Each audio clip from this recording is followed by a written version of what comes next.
حضرت نوح علیہ السلام نے 950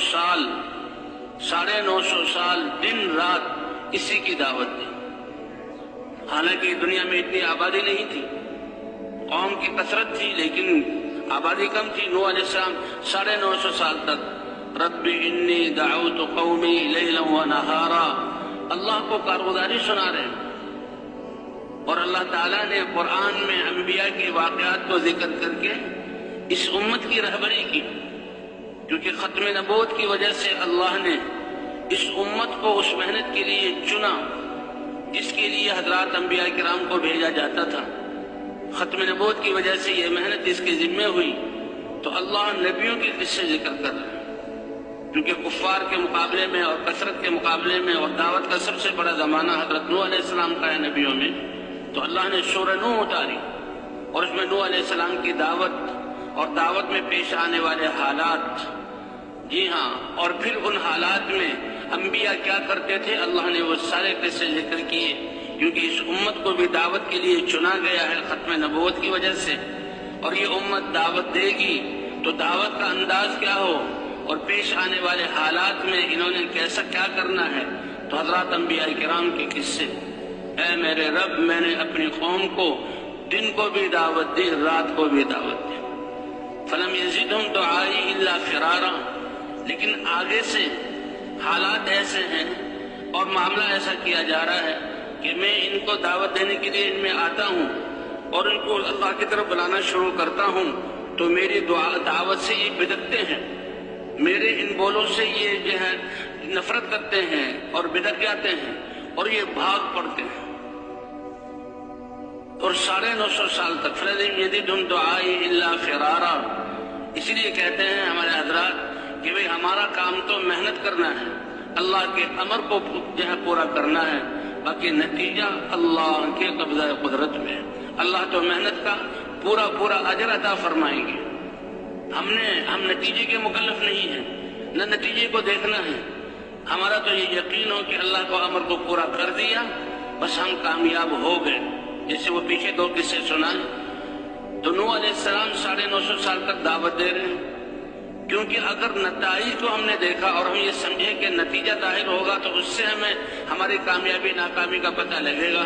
یہ ٹھیک نہیں ہے، بلکہ ہم تو یہ دیکھیں اللہ کا امر پورا ہوا، لیکن اللہ کا امر اتنا بڑا تو اس میں اپنی کوتاہی کا اعتراف کرتے ہوئے کمیوں پر استغفار اور اس امر پر جمے رہنا، یہ ہماری صفت ہے. تو اگر نتائج جو ہے اچھے نتائج ظاہر ہوئے، ہدایت دینے والے تو اللہ ہیں. اللہ اپنے نبی صلی اللہ علیہ وسلم کو فرما رہے ہیں انک لا تہدی من احببت ولکن اللہ یہدی من یشاء. آپ جس کو چاہیں ہدایت دینا چاہیں، آپ ہدایت نہیں دے سکتے. آپ کا کام تو راہ بتلانا ہے اور اللہ کی طرف بلانا ہے. اللہ جس کو چاہے ہدایت دے، ہدایت اللہ دینے والے.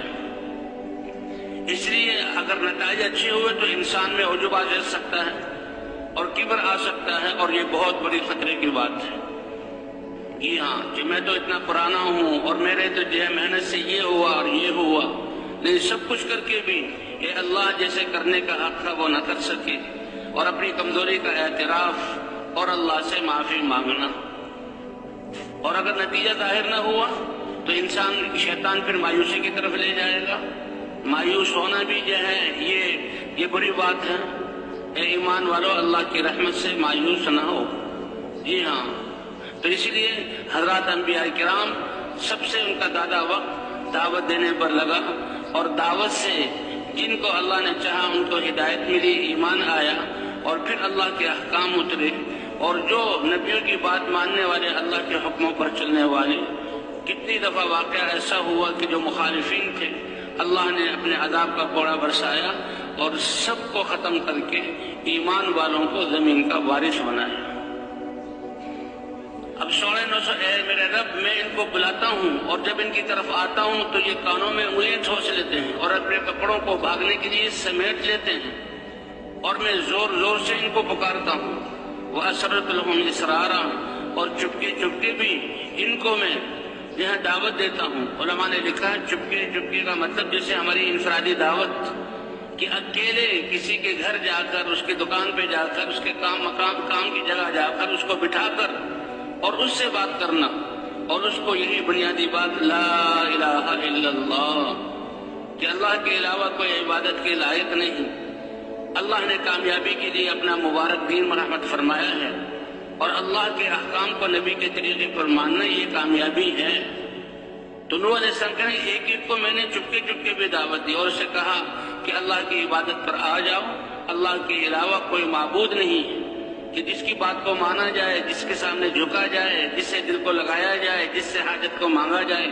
950 سال کی محنت کا نتیجہ 80 سے کچھ زائد لوگ ایمان والے ہوئے، اور 950 سال کے بعد پھر اللہ کا اے میرے رب، نہ تو یہ ایمان لا رہے ہیں بلکہ اپنی آگے آنے والی نسلوں کو کفر پر جماتے ہیں اور میری مخالفت پر کھڑا کرتے ہیں اور ان کو جہنم کا ایندھن بناتے ہیں۔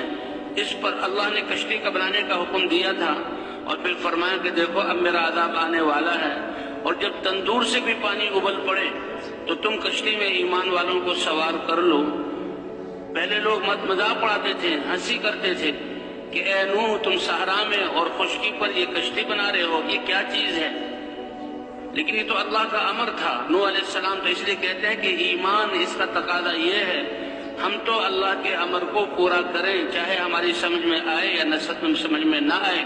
ہماری عقلیں اور ہمارے علم کے جہاں وہ ذرائع بہت محدود ہیں، ہماری عقلیں بہت چھوٹی ہیں، اللہ کا امر اس سے بہت بڑا ہے۔ تو قوم تو مذاق اڑاتی تھی، لیکن اللہ کے امر پر نوح علیہ السلام بنا رہے تھے، اور جب آسمانوں سے پانی برسا اور تندور سے بھی پانی نکلا، جہاں آگ جلتی ہے روٹی پکتی ہے، اور پانی زمین بھر گئی، تو نوح علیہ السلام نے ایمان والوں کو کشتی میں سوار کیا۔ آتا ہے 3 اس کے طبقات بنائے، ایک جانوروں کے لیے اور جہاں غلوں اور غذاؤں کے لیے، اور ایک پر ایمان والے سوار تھے۔ اور جب پانی اتنا اونچا ہو گیا کہ اب کشتی تیرنے لگی، تو نوح علیہ السلام اپنے بیٹے کو دیکھا کہ پہاڑ کے دامن میں کھڑا ہوا ہے، اس کو بلایا کہ اللہ کا وعدہ تھا کہ اب میرا عذاب آ رہا ہے، تمہارے اہل کو میں بچاؤں گا، باقی سب ہلاک ہو جائیں گے، حجت پوری ہو چکی۔ تو نوح علیہ السلام نے کہا یہ تو میرا بیٹا ہے۔ روایات میں آتا ہے کہ نوح علیہ السلام کے 4 بیٹے تھے، ایک ان میں سے کنعان تھا جو ایمان نہیں لایا، اور اسی سے مخاطب ہوئے 3 ایمان والے تھے جو زندہ رہے، اور انہی کی نسل سے ساری انسانیت ہے۔ کیونکہ بعد میں جب قوم ہلاک ہو گئی اور کشتی رک گئی اور نوح علیہ السلام اترے، تو ایمان والے تو اپنی عمریں پورے کر کے جہاں دنیا سے رخصت ہو گئے، اور نوح علیہ السلام کی 3 اولاد سے یہ نسل چلی، ساری انسانیت اب نوح علیہ السلام کی اولاد ہے۔ اس لیے نوح علیہ السلام کو ابو البشر الثانی یا آدم ثانی کہا جاتا ہے۔ اب اس بیٹوں کو بلا یا بنیا، اللہ کے رسول اور اتنے عظیم رسول، اولو العزم رسول جنہیں 950 سال دعوت دی، اور وہ اپنی یہ میرے پیارے بیٹے آ جاؤ میرے ساتھ کشتی میں سوار ہو جاؤ۔ لیکن باوجود بیٹا ہونے کے اب نبی کی بات کو نہ مانا، اس لیے فرماتے ہیں اللہ کا کسی سے رشتہ نہیں ہے۔ حضور صلی اللہ علیہ وسلم نے فرمایا اے میری قوم، میں اللہ کا رسول بن کر آیا ہوں اور تمہارے لیے دنیا آخرت کی کامیابی کے اسباب لایا ہوں، لیکن اگر تم نے میری بات نہ مانی تو اے فلاں قبیلہ، اے عبد المطلب کی اولاد، اے ہاشم کی اولاد، اور اے فلاں اور فلاں، میری رشتہ داری تمہیں کی کوئی کام نہ آئے گی، بلکہ کام آنے والی چیز تو ایمان ہے اور اللہ کے دین کو قبول کرنا ہے جو پیغام لے کر آیا ہوں۔ حتیٰ کہ حضور صلی اللہ علیہ وسلم نے اپنی بیٹی فاطمہ سے بھی فرمایا اے بیٹی فاطمہ، من بطأ به عمله لم يسرع به نسبه، جس کا عمل اس کو پیچھا کر دے تو اس کا نسب، یہ تو کائنات میں سب سے اونچا نسب ہے، فرمایا اس کا نسب بغیر عمل ایمان کے اس کو آگے نہیں کر سکتا، نفع نہیں دے سکتا۔ اب بیٹے کو بلایا سوار ہو جاؤ، اب اس کا یقین اسباب پر، ابا جان کیا کہہ رہے ہیں، تھوڑا سا پانی آیا ہے، کشتی چل رہی ہے، اگر یہ پانی اور اوپر اٹھے گا تو میں اس سے پہلے سآوی الی جبل یعصمنی من الماء، اس پہاڑ کی پناہ لے لوں گا، اوپر چڑھ جاؤں گا اور یہ پہاڑ مجھے اس پانی سے بچا لے گا، مجھ تک پہنچ نہیں سکے گا، میں میدان میں نہیں ہوں، یہ پہاڑ مجھے بچانے والا ہے۔ قرآن پاک میں آتا ہے باپ اور بیٹے کی ابھی بات ہی ہو رہی ہے، یہ بیٹا ایمان والا نہیں ہے،